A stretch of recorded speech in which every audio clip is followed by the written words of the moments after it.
Organise ta vie ou regarde-la t'échapper.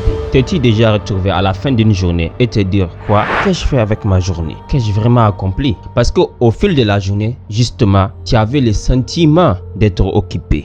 Mais concrètement, à la fin de la journée, si on doit te poser la question, mais qu'as-tu réellement fait? Tu auras peut-être du mal à identifier les choses productives que tu as fait pendant la journée. Est-ce que cela vous est déjà arrivé? Dites-le dans les commentaires, d'accord? Et dites la situation spécifique. Mais ce que je sais, moi quand cela m'est arrivé, j'ai trouvé que c'était frustrant. Parce que j'étais convaincu que je suis en train de travailler. Mais quand je fais le point concrètement, je vois que en fait, je puisse passer du temps à me distraire que travailler. Et ce qui est paradoxal dedans, je peux même être face à mon ordinateur sur mon bureau. Mais en fin de compte, en réalité, j'étais plus distrait malgré que je suis sur l'ordinateur qu'en train de travailler. Et je suis sûr que cela vous arrive également. Malheureusement, c'est comme ça que notre vie nous échappe en réalité. Car généralement, les jours se ressemblent. Et comme les jours se ressemblent, on perd beaucoup de temps chaque jour. Donc on perd beaucoup de temps dans la semaine. Et comme chaque semaine se ressemble, on perd beaucoup de temps pendant le mois. Et comme les mois se ressemblent, c'est comme ça qu'on se retrouve une année à se dire, tiens, déjà la moitié de 2025, au moins 45%. Où est-ce que vous êtes aujourd'hui par rapport à votre objectif, par rapport à vos ambitions? Où en êtes-vous concrètement? Exactement, c'est ça la bonne question. Moi, je me rappelle, en 2024, pareil moment, j'ai déjà abandonné ma révolution. Je peux dire abandonner, même si j'ai fini par reprendre et finir. Comme je vous l'ai répété souvent, c'est cela, je suis désolé, mais j'ai certains bons principes que j'ai à inculquer dans mon subconscient qui fait en sorte que je me reprends quand je me rends compte que je me suis perdu. Et comment j'arrive même à savoir que je me suis perdu? Justement, vous allez voir cela dans la vidéo exactement. Parce que pour même être conscient qu'on s'est perdu, il faut certaines choses à la place. Sinon, on est en train de se perdre. On ne sait même pas qu'on est en train de dériver. Alors comment se reprendre? C'est quasiment impossible, on est d'accord. C'est pourquoi dans cette vidéo, je vais vous partager 4 clés qui vont vous aider à reprendre votre vie pour ne plus la regarder vous échapper. Car c'est vraiment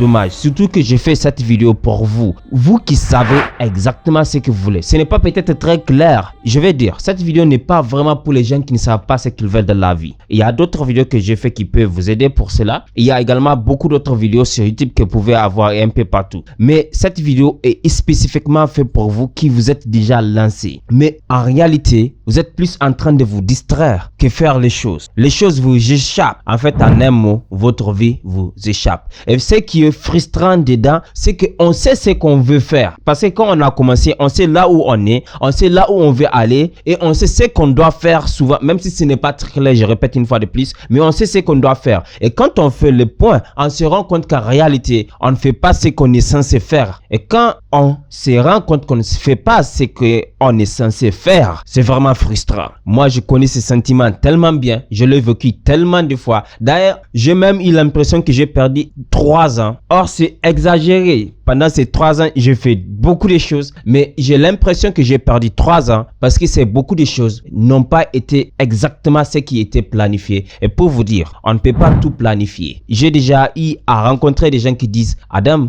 pourquoi planifier? On ne contrôlera jamais la vie. Et je dis, bravo, tu as tout compris. Écoute, même quand on planifie, on ne peut pas contrôler les choses. Alors imaginez-vous juste rester ainsi sans planifier. Je répète, les hommes et les femmes qui prennent le temps de planifier leur journée en avance, leur semaine en avance, leur année en avance, n'arrivent pas pour autant à respecter cette planification parce qu'ils ne peuvent pas contrôler ce qui se passe à 100%. Alors qu'en est-il des autres qui disent est-ce que c'est important? Qu'en est-il des autres qui ne planifient rien parce qu'ils pensent que ce n'est pas important? Alors toute leur vie est juste sur l'improvisation. Waouh! Vous voyez, c'est tellement important. Vous allez aimer cette vidéo si vraiment vous êtes dans cette situation, là où vous avez l'impression que votre vie vous échappe. Je n'ai été là, j'ai vécu cela et avec le le recul, j'ai appris certaines clés vraiment qui m'aident aujourd'hui à avancer tellement rapidement et avec seulement 4 étapes, 4 clés que je vais vous donner. Je suis sûr que vous allez voir un énorme changement. Mais rappelez-vous, pour que vous voyez ces changements, vous devez les inculquer car rappelez-vous une fois de plus, l'action est vraiment le maître du jeu. Vous devez agir sur ce que vous apprenez. Bravo déjà pour apprendre. Allez, faites les pas supplémentaires. Agissez, d'accord? Et voilà ce que vous devez absolument, impérativement noter et incarner dans votre vie. Si vraiment vous voulez vous organiser et reprendre le contrôle sur votre vie, c'est qu'il faut savoir que vous devez systématiser les choses. Exactement. C'est pourquoi ces 4 étapes, ces 4 clés, je vais vous les donner sous forme d'un plan d'organisation, d'un système efficace qui va vous prendre la main pour que à chaque fin de journée, vous voyez ce que vous avez fait et que ce que vous avez fait vraiment est une pièce de votre puzzle de la réalisation de votre objectif. Exactement. C'est tellement simple quand vous systématisez. Moi, je vis une énorme différence. À partir de 2025, je commençais à carrément systématiser carrément tout ce que je fais. En 2024, je systématisais ça, les savoirs seulement en partie. J'étais plus focalisé sur les résolutions. Là où on se pousse pour faire les choses. C'est beaucoup de charges pour le mental. Quand on systématise, en réalité, on laisse tout sur les papiers. Donc, on fait taire maintenant les émotions, l'envie ou je ne sais quoi qui peut nous saboter pour faire seulement ce qu'on a prévu sur les papiers qui est notre système avec ce qu'on appelle ici la discipline. Au lieu de nous discipliner pour faire des travaux, non, on se discipline pour adopter des habitudes que le système va nous faire incarner avec le temps et qu'une fois que ces habitudes sont incarnées, on est naturellement programmé à faire les actions sans effort pour arriver à avoir ce qu'on veut, pour arriver à réaliser nos objectifs. C'est tellement simple, c'est tellement efficace et vous devez rester jusqu'à la fin de la vidéo parce que les 3 étapes sont totalement suffisantes si vraiment vous voulez reprendre le contrôle, vous organiser et reprendre le contrôle sur votre vie. Mais l'étape numéro 4, à partir de 2019, ce serait une énorme erreur de ne pas l'utiliser. Vous allez voir, notre étape numéro 4 est tellement importante. Vous allez voir que c'est ce qui fait aujourd'hui, en tout cas ça a commencé à faire la différence et ça va faire certainement la différence entre les 2 lots de personnes dans les temps à venir. Je suis sûr que certains se disent c'est l'IA, restez pour voir. Et ici, notre étape numéro 1 pour nous organiser, reprendre le contrôle sur notre vie, c'est simplement de clarifier votre vision. Écoutez, on ne va jamais le dire assez. J'aime le dire. Je le dis même dans des vidéos, je pense. Quand tu sors pour aller quelque part, tu as le point de destination en tête. Le point de départ, c'est là où tu quittes. Si tu as ton propre véhicule, tu sais là où tu quittes et tu sais là où tu vas aller. Si tu dois prendre un taxi, tu sais là où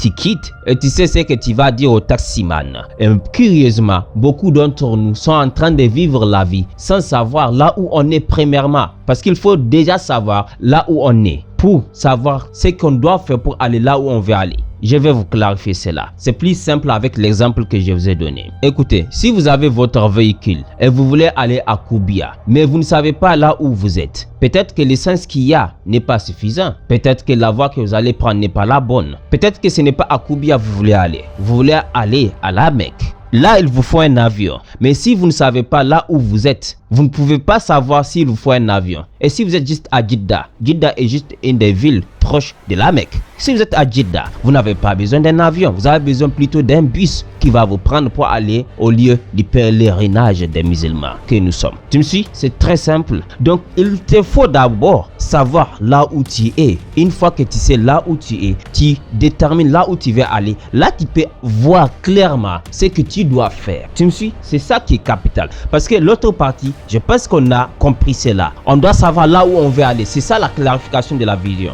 Mais là, il faut aller un peu plus au profondeur. Ça veut dire quoi? Où est-ce que j'en suis premièrement? Parce que c'est en fonction de là où vous êtes qui va déterminer ce dont vous avez besoin pour aller là où vous voulez aller. Tu me suis? Exactement. C'est là qu'on va voir notre étape numéro 2. Et l'étape numéro 2 est capitale. C'est la priorisation. Il faut prioriser comme un champion. Il faut prioriser comme un général en fonction des importances des tâches. D'accord? Écoutez, selon le principe de Pareto, 20% des actions qu'on mène nous donnent 80% des résultats qu'on arrive à avoir. Autrement dit, 80% des actions, des tâches qu'on est en train de réaliser nous donnent uniquement 20% des résultats. Pour dire quoi? Si vous arrivez à identifier les actions impactantes et importantes qui vous apportent les 80% des résultats et vous décidez d'utiliser votre temps maximum, au lieu de donner les 80% pour avoir 20% des résultats, là vous donnez les 80% ou même 90%, vous n'allez pas avoir 80%. Vous allez faire fois 800. Vous allez faire fois 4, fois 5 et même fois 10 peut-être en fonction de votre focus. Donc, il faut identifier les actions nécessaires qui vous apportent des résultats et focalisez-vous sur ces actions. Écoutez, très simplement, avec les vidéos que je fais aujourd'hui, si vous voulez, allez-y voir les vidéos que j'ai publiées en janvier. Vous allez voir qu'il y a beaucoup d'effets, beaucoup de vidéos d'illustration,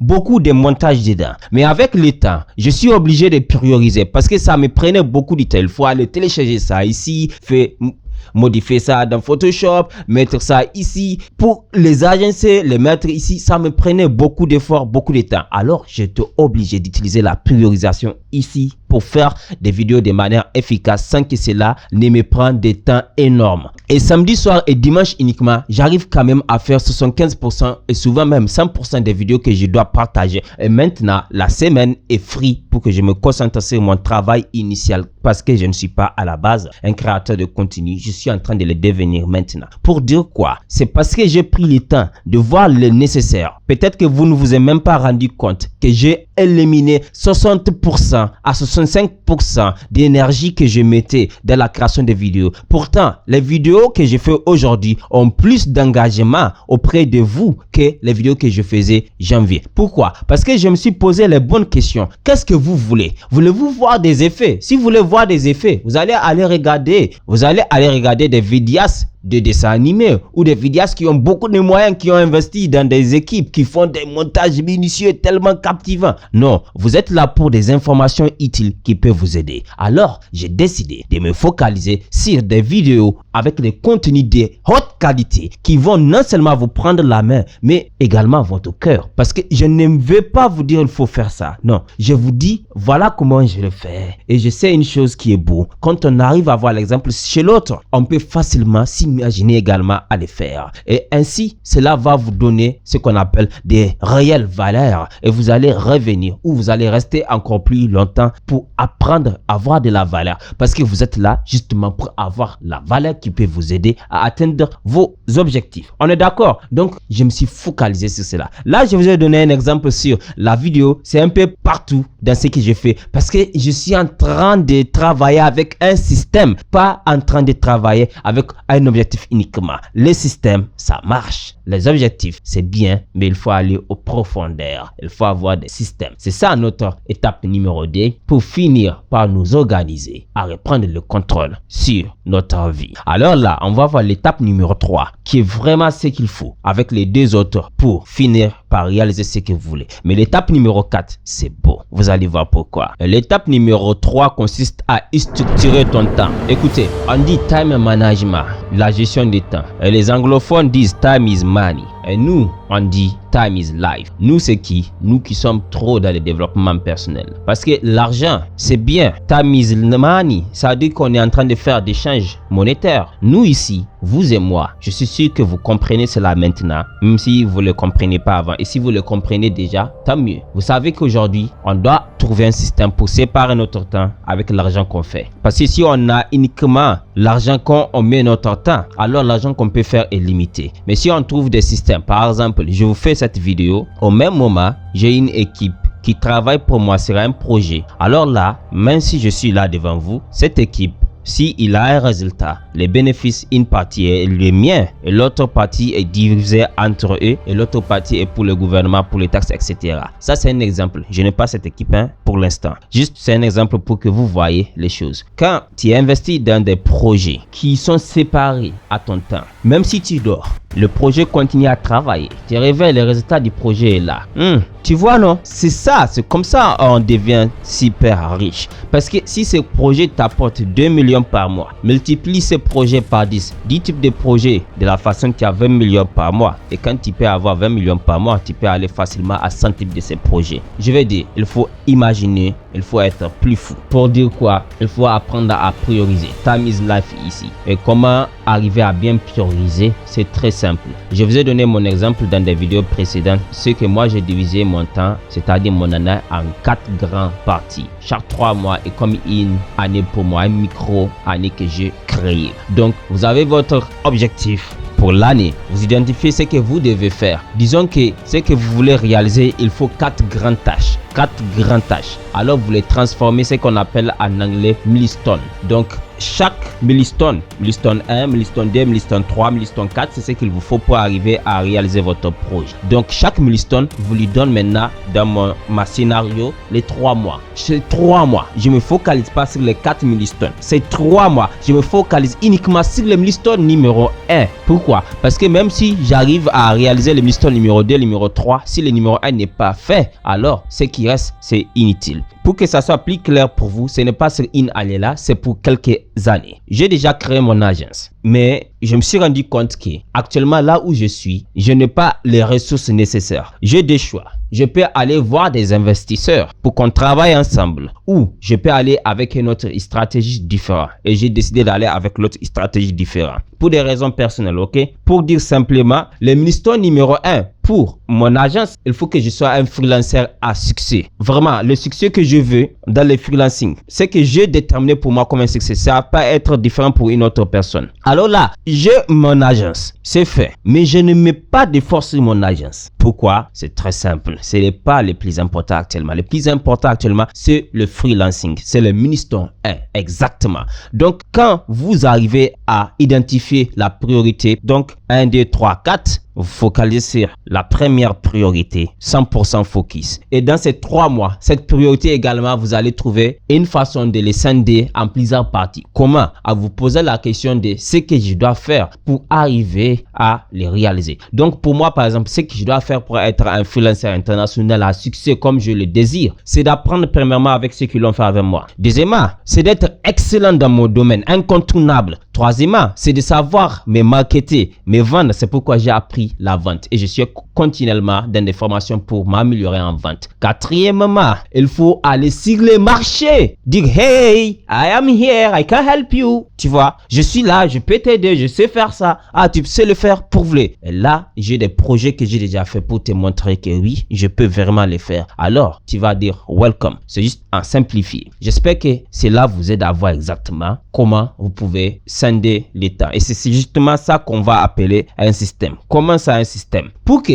j'arrive à travailler, à être excellent dans mon domaine, à apprendre la vente et à aller sur le market pour vendre des solutions à ceux qui ont besoin des solutions que j'offre, il faut que j'arrive à faire une chose chaque jour. C'est quoi cette chose? Ça va être, disons, 8h à 13h, travailler sur mes compétences. 13h à 16h, travailler sur la vente. 16h à 22h, travailler sur ma crédibilité future quand je vais aller sur les marchés. C'est-à-dire, je suis déjà conscient qu'il va me poser la question, pourquoi aller avec toi quand je peux aller avec Karim, Sani, Harim, les Chinois, l'Américain, l'Anglais, les Français, les Japonais et je ne sais qui. Pourquoi aller avec toi? Donc c'est ça, la crédibilité. On appelle ça en anglais personal branding. Donc il faut déjà connaître tout ce que tu dois faire. Maintenant, scinder ton temps. Telle période à telle période, je travaille sur ça. Telle période à telle période, je travaille sur ça. Et à la fin, c'est l'ensemble de ces packages de travail qui va te permettre de réaliser le milestone 1. Une fois que tu finis avec ça, tu verras que tu deviens déjà une autre personne qui peut faire facilement le milestone 2, puis le milestone 3, puis le milestone 4. C'est pourquoi je vous dis,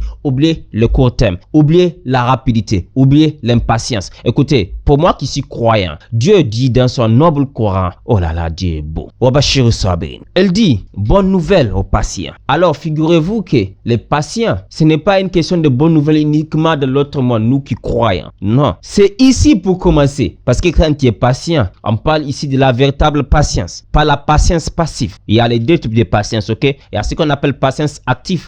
Patience passive, c'est même un topic d'une vidéo ici. Si vous voulez que je fasse de cela une vidéo, dites-le dans les commentaires, d'accord? Patience passive, patience active. Donc, même Dieu dit que les patients sont vraiment à féliciter. Je pense que Dieu dit la patience environ 22 fois dans le Coran, si je me trompe, pour dire c'est tellement important. Et voilà, c'est là qu'on va voir notre étape numéro 4. L'étape qui n'est pas nécessaire, mais ça avant 2019. Mais à partir de 2019, ignorez cette étape et vous serez dépassé. L'étape numéro 4, c'est simplement d'automatiser les choses et d'éliminer. Ah, ouais, c'est tellement simple. Ce n'est pas l'IA, c'est d'automatiser et d'éliminer. Ce n'est pas l'IA. Mais la question, elle est là. Adam, automatiser et éliminer, ça a toujours existé. Non, pas la façon dont je suis en train de vouloir les partager ici. Automatiser et éliminer, ça veut dire quoi? Exactement, ce n'est pas l'IA, mais ça c'est fait avec l'IA.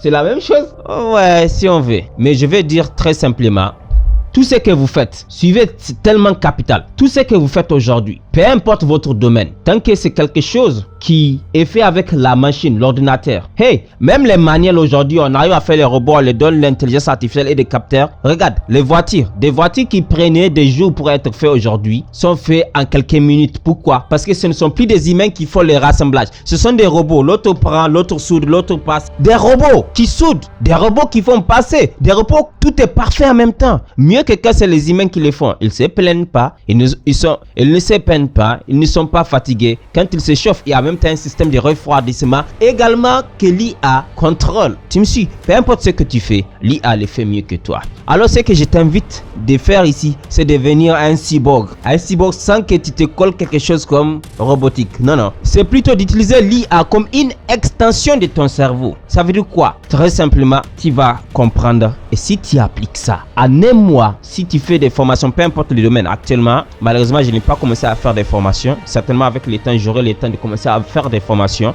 que je vais partager certainement gratuitement et d'autres payantes. Mais pour dire quoi? Si vous arrivez à les trouver, peut-être quelqu'un l'a fait, il faut faire des recherches dans votre domaine. Comment, par exemple, moi, je suis développeur, je crée des applications. Dernièrement, j'étais en train de créer un site internet, une école en ligne. On appelle ça Learning Management System, ok? Système de management d'études en ligne. J'étais en train de créer l'application et je me suis dit, tiens, ça, je le fais. Et je vais répéter pour un autre module. Mais ce n'est pas la même chose. Mais les codes se ressemblent. Je dois réécrire tout pour faire attention, remodifier certaines parties, etc. Je dis non, non. Je dis l'IA. Voilà mon code pour telle partie. Je veux faire cette partie. Il se ressemble, mais je n'ai pas envie de retaper. L'IA me dit, tranquille chef, tu es le boss. Il reprend cela tout en corrigeant les parties qui ne vont pas être identiques à l'autre partie. Et tout ça en combien de temps? En quelques minutes, ce qui allait me prendre 48 heures. En quelques minutes, j'ai le même résultat et le client me paye la même somme pour faire le même travail qui m'a coûté, je ne sais même pas combien de fois, je vais dire moins d'efforts. En quelques minutes, au lieu de 48 heures. Mieux que cela, quand tu fais tes debugging dans notre domaine, avant il faut faire des recherches sur Google, etc.,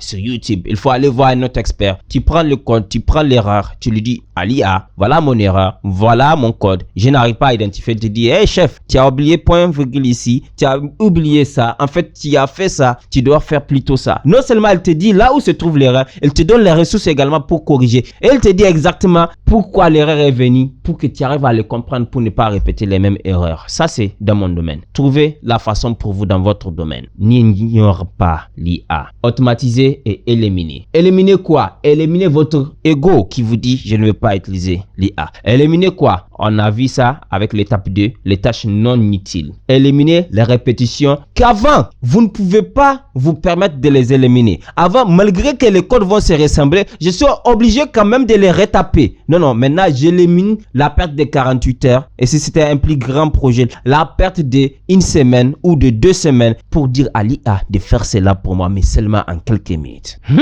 N'ignorez pas ça, parce que vous verrez en 2025, pas avant 2019. Exactement. Merci d'avoir suivi la vidéo jusqu'à la fin. Ça a été un peu long, mais très intéressant. Je suis sûr que vous voyez que c'est intéressant. N'oubliez pas, la section commentaires, c'est pour vos questions. Et rappelez-vous, si vraiment vous voulez la vidéo entre la différence entre la patience active et la patience passive, les commentaires. Merci pour le soutien énorme. Chaque jour, je vois des nouvelles abonnés, des partages, des aimes. Merci. La chaîne ne fait que grandir grâce à vous. Maintenant, je veux que vous appliquez ce que vous apprenez pour que vous également, vous grandissez de plus. Parce que oui, vous apprenez, mais je vous assure, j'en ai souffert de cela. J'ai beaucoup appris sans agir. Ne tombez pas dans les mêmes erreurs, ok? Parce que l'action est bien sûr le maître du jeu. Merci. C'était Adam. À la prochaine, Inch'Allah, avec humilité.